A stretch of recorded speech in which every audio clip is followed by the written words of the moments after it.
क्या कह रहा है हमसे, राइट ट्रू और false for each of the following statements.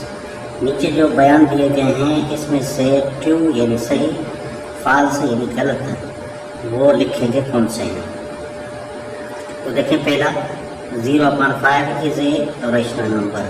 कह रहा है 0/5 इज ए रेशनल नंबर। बिल्कुल ये रेशनल नंबर है। एक बात नोट करने के, रेशनल नंबर कौन से होते हैं। रेशनल नंबर जो होते हैं वो होते हैं जो हमेशा P/Q की शक्ल में लिखे जाएं, P/Q की शक्ल में लिखे जाएं। और ये समझिए कि जिसमें Q बराबर जो है वो नहीं होना चाहिए। Q बराबर नहीं होना चाहिए किसके, 0 के, यानी डिनोमिनेटर 0 के बराबर नहीं होनी चाहिए। और इसमें पॉजिटिव एंड नेगेटिव इंटीजर्स जो हैं दोनों इसमें आ जाते हैं। जिस तरह ये कह लें, ये 0 हो गया और इस तरफ ये +1 का, ये 2 और ये 3 और यहाँ पे -1, ये -2 और ये -3, ये भी सारे आ जाते हैं। देखें, इन सब के नीचे 1 मौजूद रहता है, डिनोमिनेटर 1 मौजूद रहता है। तो ये P/Q की शक्ल में ये लिखे जा सकते हैं। तो इसको कहा जाता है, ये होते हैं रेशनल नंबर। तो फिर है 0/5 इज ए रेशनल नंबर। तो बिल्कुल ये रेशनल नंबर है। और इसके अलावा कह रहा है 5/0 इज ए रेशनल नंबर, नहीं है। मैंने अभी आपको बताया कि P/Q की शक्ल में होना चाहिए, जिसमें Q बराबर 0 के नहीं होना चाहिए, जबकि यहाँ पे डिनोमिनेटर इसने 0 दिया है, तो ये रेशनल नंबर नहीं है। तीसरे नंबर में स्टेटमेंट कह रहा है, यानी ये फॉल्स हो गया, पहला ट्रू था। तीसरा देखें, 0 is not a rational number. ये कह रहा है कि 0 जो है वो रेशनल नंबर नहीं है। 0 बिल्कुल रेशनल नंबर है, क्योंकि इसके नीचे 1 मौजूद होता है। हमेशा डिनोमिनेटर किसी रकम के नीचे अपान में 1 मौजूद होता है। तो ये एक रेशनल नंबर है, क्योंकि 0 एक इंटीजर है। चौथा स्टेटमेंट देखें, तो होल नंबर है 1/5 is a rational number between 5 and 6। कह रहा है ये एक रेशनल नंबर है जो 5 और 6 के दरमियान आता है। तो बिल्कुल रॉन्ग है ये, यानी फॉल्स है, क्योंकि यहाँ 2, यहाँ 5, तो 5 अगर यहाँ पे 5 होता, 5 होल नंबर 1/5 फिर तो ठीक था, क्योंकि वो 5 और 6 के दरमियान आ रहा था। लेकिन ये 2 होल नंबर और 1/5 ये इसके बीच नहीं आ सकता, तो ये एक रेशनल नंबर नहीं है।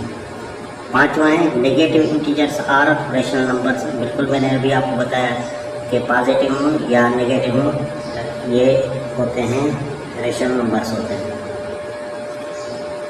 छठा नंबर देखते हैं, कह रहे positive integers are not rational numbers. ये फॉल्स है, क्योंकि पॉजिटिव हो या नेगेटिव हो वो रेशनल नंबर्स होते हैं। तो ये कह रहा है कि नहीं है, ये स्टेटमेंट में कह रहा है, तो ये फॉल्स है। और सातवां देखें, every integer is also a rational number. कह रहे हर इंटीजर्स होता है वो एक रेशनल नंबर होता है। बिल्कुल सही है, जो भी हो, चाहे वो प्लस में हो चाहे माइनस में हो, वो रेशनल नंबर होता है। ये ट्रू स्टेटमेंट है। आठवां देख रहे हैं, every natural number is also a rational number. बिल्कुल हर नेचुरल नंबर जो भी होगा, क्योंकि वो नेचुरल नंबर 1 से स्टार्ट होते हैं, तो ये रेशनल नंबर है, बिल्कुल ट्रू है। In rational number P/Q, Q is always 0। ये ज़रूरी नहीं है कि Q हमेशा 0 ही आए, और Q की रकम चेंज भी हो सकती है, तो ये 0 नहीं होना चाहिए। मैंने अभी शुरू में आपको बताया था कि Q जो है वो 0 नहीं होना चाहिए, तो ये एक फॉल्स स्टेटमेंट है। 10वां नंबर देख रहे हैं, there is only 1 rational number between 2 and 3। 2 and 3 के दरमियान कह रहा है कि सिर्फ एक रेशनल नंबर आता है, तो ये फॉल्स स्टेटमेंट में है। इसमें बहुत सारे आते हैं, अभी हम क्वेश्चन करेंगे। ये देखें, जिसमें मैं आपको 3 कह रहा है, right 3 rational numbers between 2 and 3। तो इधर क्वेश्चन दे रहा है, तो इसका मतलब है कि ओनली 1 जो है ना, ये फॉल्स स्टेटमेंट है।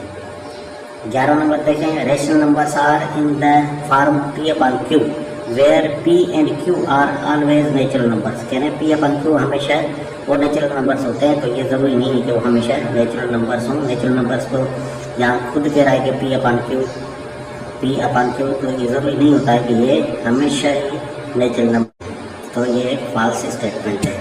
अब हम क्वेश्चन नंबर 2 करेंगे, right 3 rational numbers between 2 and 3। तो ये 2 नंबर आपके सामने, राइट 3 में रेशनल नंबर्स बिटवीन 2 and 3। तो 2 एंड 3 के बीच में रेशनल नंबर्स जो है वो हमने मालूम करने हैं। तो ये बात समझ लें कि हर रकम के नीचे जो है डिनोमिनेटर में 1 मौजूद होता है। इसके नीचे भी 1 है, इसके नीचे भी 1 है। तो यहाँ क्या कह रहा है, right 3 rational numbers between 2 and 3।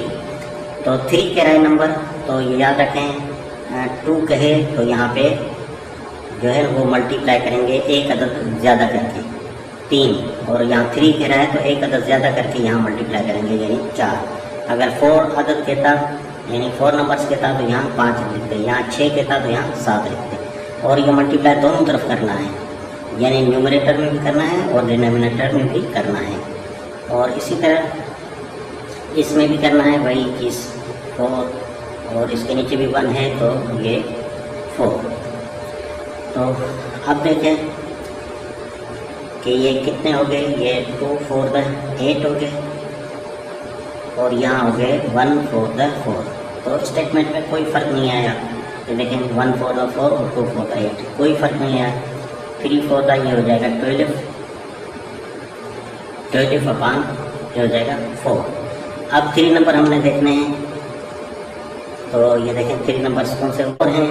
तो ये हमने लिया था क्या, ये हमने लिया था 2 करके, ये हमने लिया था ये 3 करके लिया था। तो अब इनके बीच में 3 नंबर्स मालूम करने हैं। तो 8 अपान 4 है तो ये 9 अपान 4 हो जाएगा, फिर यहाँ 10 अपान 4 हो जाएगा, और यहाँ पे 11 अपान 4 हो जाएगा, क्योंकि 8 अपान 4 हमने लिया था 2 करके लिया था, और 12 अपान 4 हमने क्या किया था 3 करके लिया था। तो ये जो 3 नंबर्स ये हैं ये इनके बीच में आ रहे हैं। 11 अपान 4 के बाद 12 अपान 4 आ रहा है, तो बिल्कुल हमने सही निकाले हैं।